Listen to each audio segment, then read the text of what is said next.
Hi, how you guys doing today? Today I'm working with a few inverters. Sorry about the mess. As you can see, I have a battery pack there with a grow watt solar charge controller. I'm also working on a pure sine at a UPS from Middle Atlantic. This one wouldn't come on, so I got that fixed. This is a low frequency, so that's the power board and that's the transformer for it. As you can see, the power comes from there. I'm also working on a battery from Mango Power E. Also working on a Mango Power E inverter, which is a high frequency 3000 watts. Also working on a pure sine reliable electric right here. This one's actually good, power's up and everything.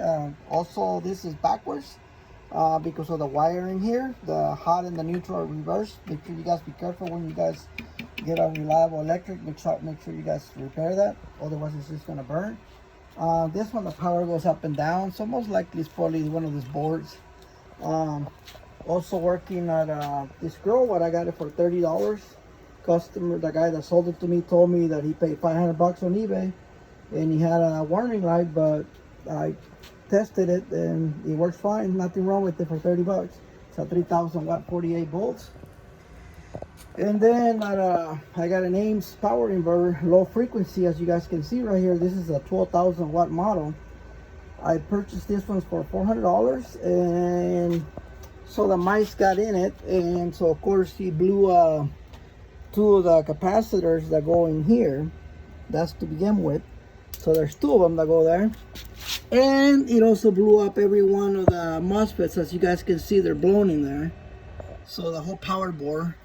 Even though not all of them are burned out, it is recommended just put them all in there. So it's probably gonna cost like 100 bucks to get it fixed.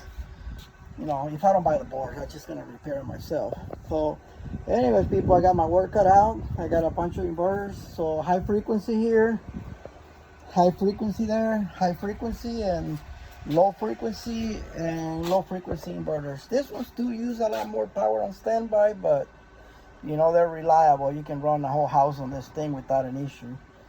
You know, so you just get an extra battery pack for it. You know, like an extra kilowatt hour to make up for what it spends when it's in idle, whatever he uses on idle. But anyways, people, I just thought I'd do a good video on, you know, like a short video on this. Like I said, this one was $30. He had zero issues, and the guy said he had an error code and it wouldn't work. I came here, got it back home, turned it on, and the only thing that I see is the fans don't stop working, but that's just software update, you know, that's no big deal. That, or maybe maybe just the sensors for the heat, so thermistors, that's all not good. I mean, that's not bad. But anyways, folks, I just thought I'd do a short video so you guys can see what I'm working on today. So reliable electric inverters are really not that bad for a high frequency inverter, but like I said, just be careful on this ones. Like this one's supposed to be the hot, but as you guys can see, the red wire is hooked up into the neutral here. So if you wire it here correctly, this is correct, but then it's not in here. So if you wire here and plug something in here, you're most likely gonna burn out the inverter. And I believe that was the issue on this. So the voltage goes from 120 to like 134. So I have to check that out. So I'll fix that for him. That's for a customer in Barstow. This is actually from Mango Power E, and I have the box right down in here, as you guys can see right there. Somewhere I'm fixing that for Mango Power E. That's the battery down there. So I'm fixing that up. And like I said, mainly I want to get this one up and running, but this is an Ames power inverter, low frequency. This is kind of like the dream of the off-gridders, not the new technology that people check on the phone and stuff. This is more like you turn it on and you forget about it. Like if you were hooked up to the grid, like you literally go away. You don't need to be checking your phone, see how much power you got in, how much power you got out. You never have to worry about it. Once this thing's running 100%, you just hook it up and you forget about it. You just, boom.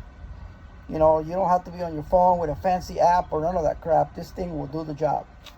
But anyways, folks, hope you guys like the video. Give it a thumbs up. I mean, if you guys like the video, but like I said, I'm always working. Sorry about the mess. I just got so many of them that I got to repair. I mean, I got my hands full.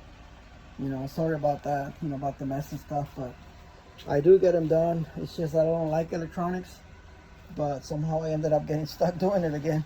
And that one I got to repair the BMS for that battery pack for Mango Power, and the inverter went out at the same time. So The BMS, I had to change the MOSFETs, and then that one also the MOSFETs. So anyways, people, you have a good day, and thanks for watching the video. I will keep you updated on this one here and a follow-up.